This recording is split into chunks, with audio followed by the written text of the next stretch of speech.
In regards to Guantanamo, is the administration backing away from housing migrants in Guantanamo? No, far from it.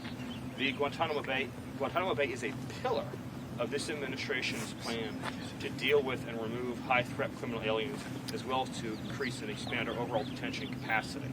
And we are using, President Trump is deploying a multifaceted approach to ending migrant crime, sealing the southern border, repelling the invasion, and shutting down trafficking networks, smuggling networks, and now foreign terrorist organizations in the form of criminal cartels and transnational gangs. Gitmo is a major part of that. You've obviously seen more and more assets deployed to the southern border from the Defense Department. This is not just a homeland security mission. This is a military mission. These are the cartels are foreign terrorist organizations, and President Trump is deploying all resources and authorities necessary to end the threat from these foreign terrorist organizations. I have time for one more question. Mr. Witkoff mentioned that Lebanon may possibly join the Abraham Accord. I mean, we're talking about like dispute. I'll let Mr. Witkoff answer that question. I have time for one more question. With regards to I'll do two more. And then you. Sorry about that. Follow up. Thank you, Stephen. With regards to Gitmo, though, yes. the administration has been moving a lot of migrants from Gitmo, some back to the U.S., some to other countries, but it does appear... No, none back to the U.S. That's not correct. None back to the U.S. No, it was important to understand... Some haven't been flown back to Alexandria?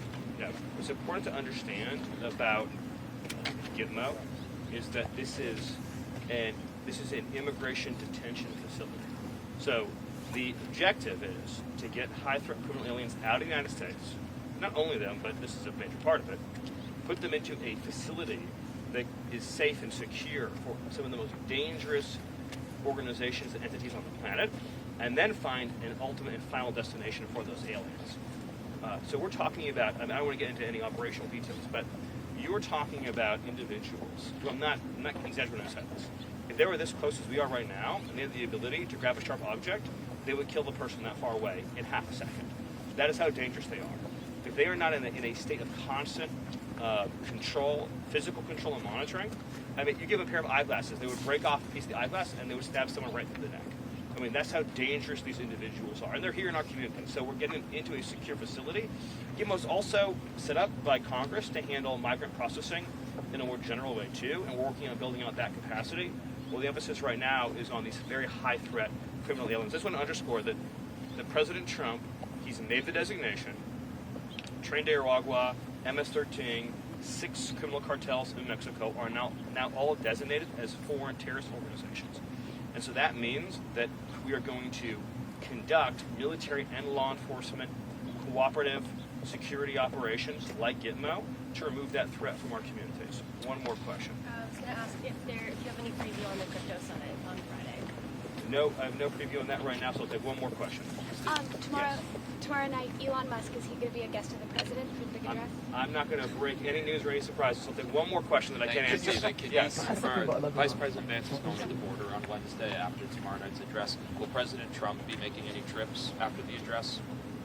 Well, I think let the White House team that is working on the post-joint address plans announce that, but I would just say that the success story this administration has to tell, because of its actions on the border, because of President Trump's actions on the border, is truly without equal. President Trump came into office, he deployed the military, he set up a series of historic international agreements, deployed new law enforcement strategies, new prosecution strategies, and significant counter-cartel and counter-smuggling strategies that have resulted in a 95% drop in illegal crossings, and of course those who do cross face significant steep criminal penalties and deportation from the country. So it is the most, you will never find an example of any law enforcement threat or national security threat where you've achieved such a rapid 180 in approach, strategy, and results, and it's truly something to celebrate, while at the same time recognizing that the criminal cartels control and govern the FTOs,